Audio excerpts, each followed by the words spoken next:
Hello my nerdy watch friends, this is my review of the Richurus LUMIX in carbon black. When Richurus sent me the LUMIX, the first thing I thought was, this thing has serious Batman energy. Matte black, oversized, tough looking, a little tactical, and definitely not trying to be subtle. So what do you think? Does it come in black? But the more I wore it, the more I realized this is not exactly a Batman watch.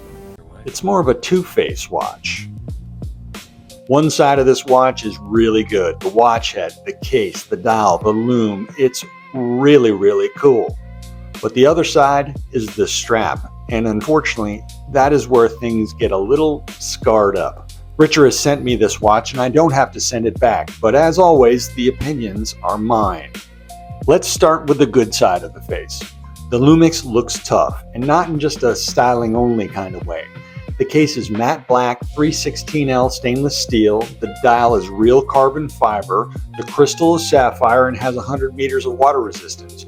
It is powered by a Swiss Ronda 715 quartz movement. It is a bold, accessible, grab-and-go quartz watch. The carbon dial has real texture that creates a 3D effect, and when your eyes hit the right spot, it's like you are looking a centimeter behind the hands. It reminds me of those old special 3D books that we used to get back in the day. The knurling on the bezel and the crown gives it that tactical prototype equipment look. The lume is big, bright, and fun. This is not a quiet little enthusiast watch. It is also a big watch, 45 millimeters across, about 14 mil thick, and 51 millimeters lug to lug. On paper, that is outside my normal comfort zone, but the curved lugs and the blacked out case help it wear a little more compact than the numbers suggest. It still has presence, but it does not feel ridiculous on my 7-inch wrist. Now here is where the Two-Face part comes in, the strap. I understand what Richurus was trying to do here. The strap technically matches the carbon fiber theme of the dial. On paper that makes sense, but in practice, I think it hurts the watch. It feels of decent quality enough, so this is not me saying the strap is going to fall apart or it's unusable. The problem is visual. It makes the watch look cheaper than the watch head deserves. And normally this would be an easy fix. I would just go into my strap box, grab a black rubber strap, and solve the problem in 30 seconds.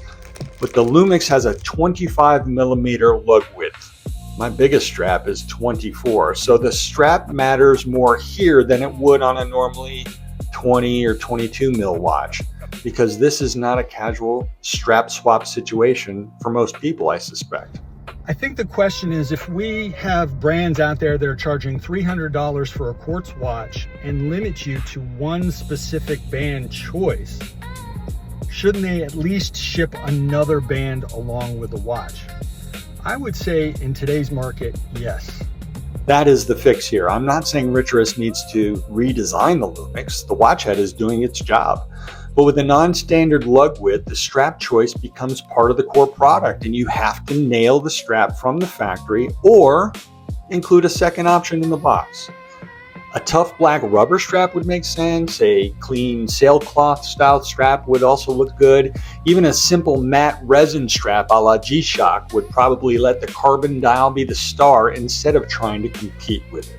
So where do I land on the Richurus LUMIX? Better than expected, but go in with eyes wide open and looking at a replacement strap. Feel free to ask me any questions in the comments below, and have a great day.